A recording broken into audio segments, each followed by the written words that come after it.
sejam muito bem-vindos ao meu canal aqui no YouTube.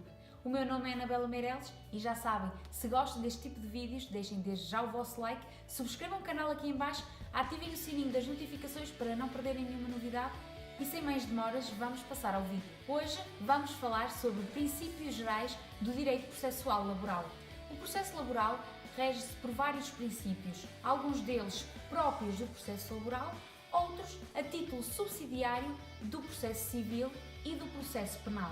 Os princípios gerais do processo laboral mais importantes são 8 e são eles: o princípio da conciliação, o princípio do baixo custo do processo, o princípio da equidade, o princípio da celeridade, o princípio da simplicidade da tramitação processual, a não obrigatoriedade do patrocínio de advogado ou de solicitador, o princípio da condenação para além do pedido e o princípio da prevalência da justiça material sobre a justiça formal. Em relação ao princípio da conciliação, podemos dizer que este princípio diz respeito ao facto de se tentar que as partes cheguem a um consenso, ou seja, uma composição amigável do litígio, de forma a minimizar-se as sequelas e os incómodos provenientes de uma ação judicial. Uma manifestação deste princípio é a audiência de partes, que vem prevista no artigo 54, número 2 do Código de Processo de Trabalho. Esta tentativa de conciliação, além de se realizar na audiência de partes, realiza-se também na audiência final, conforme previsto no artigo 70, número 1 do Código de Processo de Trabalho.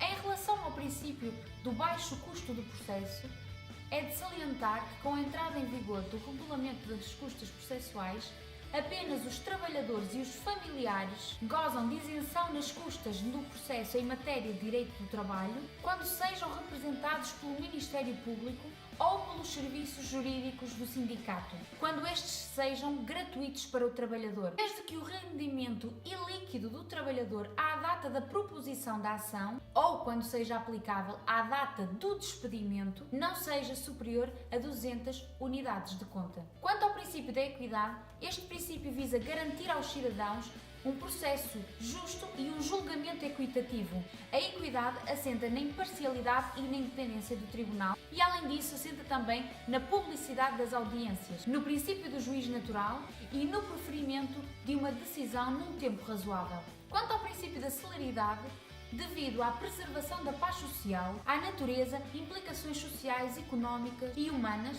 que a relação jurídico-laboral comporta, esta deve ter um andamento regular e célere. Ou seja, enquanto que no processo civil o prazo para contestar é de 30 dias, no processo de trabalho, o prazo para contestar é de 10 dias. Além disso, uma manifestação também deste princípio é o caso dos recursos. O prazo para interposição do recurso no processo civil é de 30 dias, o prazo geral. Já no processo de trabalho, o prazo para interposição do recurso é de 20 dias, sendo que quando o recurso tenha por objeto a reapreciação da prova gravada, aí acresce o prazo de 10 dias. Quanto ao princípio da simplicidade da tramitação processual, com este princípio procura-se garantir que o conjunto de atos judiciais a realizar tenham uma interligação e um ajustamento ao fim do processo, originando assim uma tramitação processual célere, pouco incómoda e económica. Neste processo, cabe ao juiz o dever de determinar a prática dos atos que melhor se ajustam ao fim do processo. Quanto ao princípio da não obrigatoriedade da constituição de advogado ou de solicitador, este princípio deve-se ao facto de que o Ministério Público surge como o principal defensor dos trabalhadores. No entanto, é de referir que este princípio tem pouca aplicação prática, verifica-se com mais regularidade apenas no caso dos acidentes de trabalho. Quanto ao princípio da condenação para além do pedido, este princípio é uma emanação do princípio da verdade material. E este princípio diz-nos que o juiz poderá condenar além do pedido feito pelo autor nos seguintes casos: quando tal resulte da matéria provada ou de factos notórios, conforme previsto no artigo 412 do Código de Processo Civil, quando estejam em causa preceitos interrogáveis de leis ou instrumentos de regulamentação coletiva do trabalho, conforme previsto no artigo 74 do Código de Processo de Trabalho. Finalmente, em relação ao 8º princípio, ou seja, ao princípio da prevalência da justiça material sobre a justiça formal, este princípio diz-nos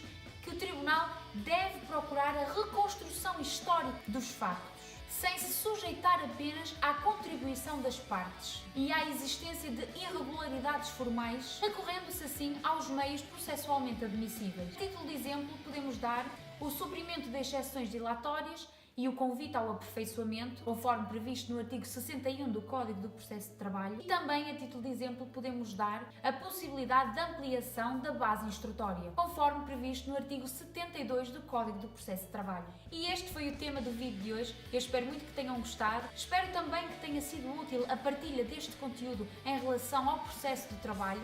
E já sabem, deixem o vosso like, subscrevam o canal, ativem o sininho das notificações para não perderem nenhum vídeo e eu espero por vocês no próximo vídeo. Até lá!